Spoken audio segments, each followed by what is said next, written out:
तेजस्वी यादव को आरजेडी का राष्ट्रीय कार्यकारी अध्यक्ष बनाए जाने पर केंद्रीय मंत्री गिरिराज सिंह ने निशाना साधा। गिरिराज ने इसे लोकतंत्र के लिए खतरा बताया।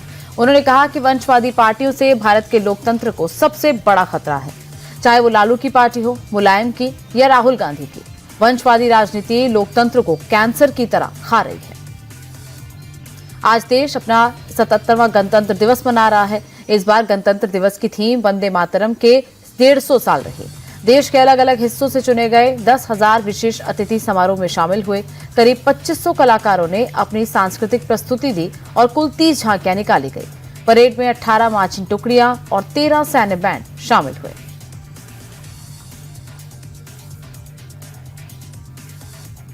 कर्तव्य पथ पर राष्ट्रीय ध्वज फहराने के लिए राष्ट्रपति का काफिला पूरे परंपरागत ढंग से निकला।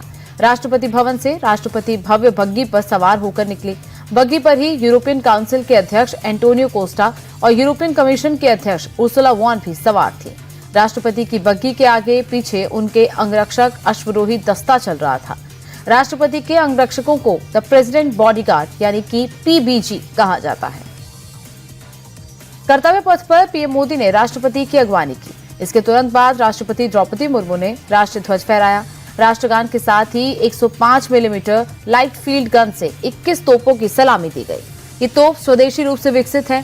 पहले 21 तोपों की सलामी के लिए ब्रिटिश काल की 25 पाउडर तोपों का इस्तेमाल किया जाता था। इस बार गणतंत्र दिवस समारोह में 2 मुख्य अतिथि शामिल हुए। ये 5वीं बार हुआ जब गणतंत्र दिवस पर एक से ज्यादा चीफ गेस्ट मौजूद रहे। यूरोपियन काउंसिल के अध्यक्ष एंटोनियो कोस्टा मुख्य अतिथि बने। यूरोपियन कमीशन की अध्यक्ष उर्सुला वॉन भी चीफ गेस्ट के रूप में शामिल हुई और इस मंच से भारत और यूरोप के मजबूत रिश्तों का संदेश दिया गया। गणतंत्र दिवस परेड में यूरोपीय यूनियन का भी दस्ता दिखा। 4 ध्वज के साथ कर्तव्य पथ पर यूरोपीय यूनियन की टुकड़ी नजर आई। कर्नल फ्रेडरिक साइमन इस मार्च को लीड कर रहे थे। दाईं जिप्सी पर यूरोपीय यूनियन का झंडा था। बाईं तरफ अटलांटा और एस्पिड्स अभियान का ध्वज था। गणतंत्र दिवस परेड में ध्वज फॉर्मेशन ने सबका ध्यान खींचा। ध्वज फॉर्मेशन में 129 हेलीकॉप्टर यूनिट के 4 Mi-17 1V हेलीकॉप्टर ने राष्ट्रीय ध्वज को सलामी देते हुए फूलों की बारिश की। हेलीकॉप्टर्स के इस फॉर्मेशन का नेतृत्व ग्रुप कैप्टन आलोक अहलावत ने किया। गणतंत्र दिवस पर ऑपरेशन सिंदूर को हूबहू उतारा गया। फ्लाईपास्ट के दौरान वायुसेना के फाइटर जेट्स ने आसमान में सिंदूर फॉर्मेशन बनाया।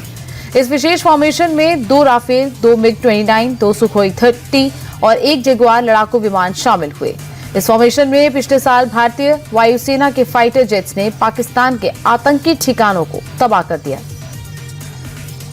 भारत पहला देश है जिसने वॉर फ्रंट पर राफेल का इस्तेमाल किया है और इस राफेल की झलक भी गणतंत्र दिवस परेड में देखने को मिली। राफेल भारत का सबसे आधुनिक फाइटर जेट है। इसकी रेंज करीब 3700 किलोमीटर है और ये मैक 1.8 यानी कि 2222 किलोमीटर की रफ्तार से उड़ान भरने में सक्षम है। राफेल 50,000 फीट तक की ऊंचाई तक जा सकता है। राफेल में लेजर गाइडेड बम लगे होते हैं। इसमें लगी 30 mm गन से 60 सेकंड में 2500 राउंड फायर किए जा सकते हैं।